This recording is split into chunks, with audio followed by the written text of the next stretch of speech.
Dealing with discouragement. I think I think the biggest thing that I'm a pastor and I get discouraged.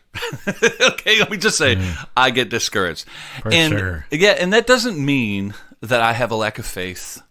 It doesn't mean that I'm more or less spiritual. It just means that I'm feeling discouraged, And I felt like I'd had this message brewing in me for like a long time. I knew what the name of it was going to be, dealing with discouragement. It just kept coming up over and over and over again. And I felt like for me that when I start to feel discouraged, it's almost like it doesn't necessarily happen. Everybody's different, really hard and fast. For me, it's kind of a slow fade. And before you know it, I'm feeling discouraged. Sometimes I don't even know why. I just am, Sometimes I do know why. And I think that because of that, there's like a quiet discouragement, I think, that a lot of people feel that they're really afraid to kind of talk about because they don't want to be put in the box of you're one of those people that gets discouraged. You know what I'm saying? And so I really wanted to, and I really want our church to be open and honest with one another when it comes to having those kinds of feelings. How else are we going to get any kind of support if we don't have that? And so That's kind of where this kind of came from. I had 5 things. Obviously, I'm not going to do all 5 in about 3 minutes. I thought maybe what I could do is maybe pick one. And I think what I'm going to do is I'm going to pick the one that I really struggle with the most, okay? And that's going to be definitely number 5, believe it or not. Because when I start to feel discouraged, I start to disconnect from and my wife knows me well enough because I love people, right? I enjoy people, but when I get discouraged, I don't like people. You know what I'm saying? She's like, "Wow, you're having a hard time." You know what I'm saying? And so, I find myself burying myself alone in my studio for hours at a time. I find myself just doing the bare minimum when it comes to socializing or working. I've even caught myself. There's been times when I've even been dealing with discouragement when on a Sunday morning when I'm trying to minister. And so I'll find myself moving through the sanctuary a little bit quicker to get to my office. And yet it's interesting because I think that when I'm feeling discouraged, probably one of the biggest things I do need is probably some human interaction to get me out of my own head, because that's what I find myself doing. I really can't put it any other way. I'm just in my own head, Yeah. And I'm stuck. And what better way to pull me out of that than to actually have some connection? And I don't think we need to necessarily, although we can. I mean, I could call a friend. I could talk to my pastor and say, "Hey, I'm feeling discouraged." But I'm not sure if I even need to do that sometimes. Sometimes I think I just need to reach out and talk to somebody. And so, I think that's probably one of the biggest ones. Hebrews 3:13 says, "Encourage one another daily." Now, I think it's interesting that it says, "Encourage one another daily," like every day. Encourage one another daily, so that none of you may be hardened. Hebrews is a book when the Jews who were Jewish Christians were under intense pressure and stress because they didn't know how to be Jewish Christians.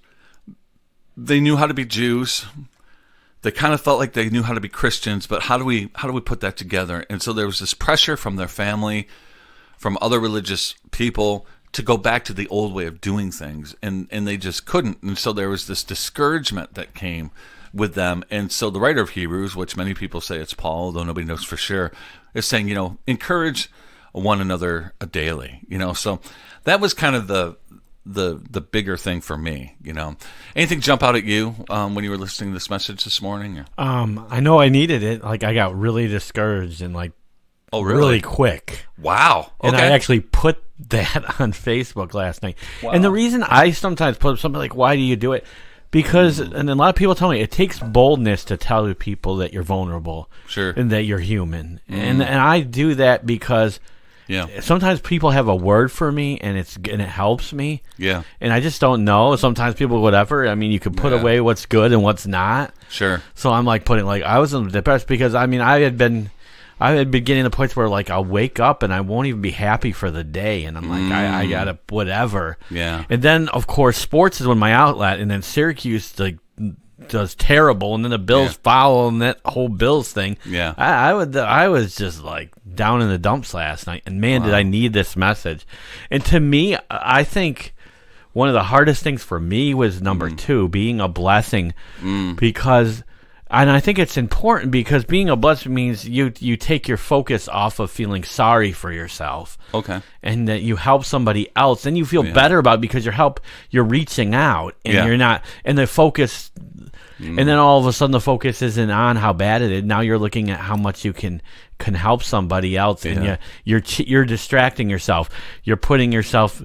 You're taking the emphasis off of you and onto others. Absolutely. And I thought that was a big one. Okay. But the message was really helped me. Was one of the messages that helped me the most, probably in months. And it was like perfect timing for me because the last few days, and there's just been things thrown at me from all sides. Yeah. And it just kind of came quick, and it was just really easy to feel sorry for myself and to get into that boat, and that kind of helped me to see where I was and make some adjustments this afternoon. So I thought it was big. It's interesting you say that because you know how I was saying that like silently discouraged. I would have had no clue this morning. You looked great. Yeah, and I even did I did a message on Wednesday that all these people are blessed by, and like I'm just like, and I'm struggling, and I was open with them and been some of the struggles, but then it just like then the devil got mad or something, and then it just got worse for like 2 days straight. Yeah. After that, so it's just like. And that was a good message, by the way, Wednesday. I keep hearing people saying, boy, that was a good message on Wednesday with Nigel, So I did. I got a couple Facebook messages today saying, hey, Jeff, that really helped today, So I'm glad it did, and so I guess, we just keep on going, that's for sure. Yeah, so I thought it was great. I thought it was simple, but it was very effective. Yeah, that's what we want. Yeah.